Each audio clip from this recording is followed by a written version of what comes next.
ಲಕ್ಕುಂಡಿ ಉತ್ಸವ ಆಚರಿಸುವಂತೆ ಮಾಜಿ ಸಹಕಾರ ಹಾಗೂ ಅರುಣ್ ಸಚಿವ ಎಸ್ ಪಾಟೀಲ ಆಗ್ರಹ ಮಾಡಿದ್ದಾರೆ. ಲಕ್ಕುಂಡಿ ಉತ್ಖನನ ಜಾಗಕ್ಕೆ ಭೇಟಿ ಕೊಟ್ಟು ಮಾತನಾಡಿದಂತಹ ಮಾಜಿ ಸಚಿವ, ಅವಿಭಜಿತ ಧಾರವಾಡ ಜಿಲ್ಲೆಯಲ್ಲಿ ಲಕ್ಕುಂಡಿ ಉತ್ಸವ ಮಾಡಬೇಕಿತ್ತು.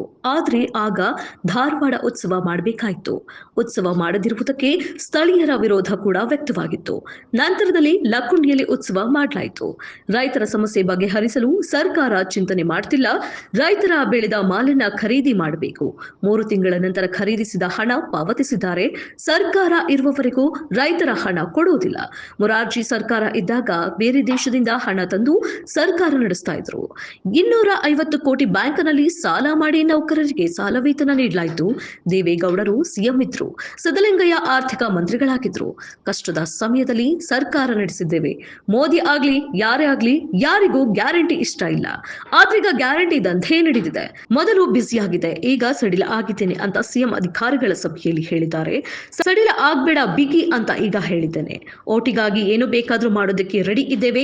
ಗ್ಯಾರಂಟಿ ನಿಲ್ಲಿಸೋದಕ್ಕೆ ಸಂವಿಧಾನ ತಿದ್ದುಪಡಿ ತರಬೇಕು. ಆರ್ಥಿಕ ಪರಿಸ್ಥಿತಿ ಅಧೋಗತಿಗೆ ಹೋಗಲಿದೆ. ಅಕ್ಕಿಯನ್ನ ಪುಕ್ಕಟ್ಟಿಯಾಗಿ ಎಷ್ಟು ದಿನ ಕೊಡ್ತೀರಿ? ಬರ ತೊಂದರೆ ಎಲ್ಲವೂ ಲಕ್ಕುಂಡಿ ಉತ್ಸವಕ್ಕೆ ಬರುತ್ತದೆ. ಪ್ರತಿ ವರ್ಷ ಲಕ್ಕುಂಡಿ ಉತ್ಸವ ನಡೆದಿಲ್ಲ. ಉಳಿದ ಜಿಲ್ಲೆಗಳಿಗೆ ಲಕ್ಕುಂಡಿ ಉತ್ಸವ ಮಾದರಿಯಾಗಲಿ. ಪ್ರತಿ ವರ್ಷ ಉತ್ಸವ ಮಾಡಿ ಅಂತ ಹೇಳ್ತೀವಿ.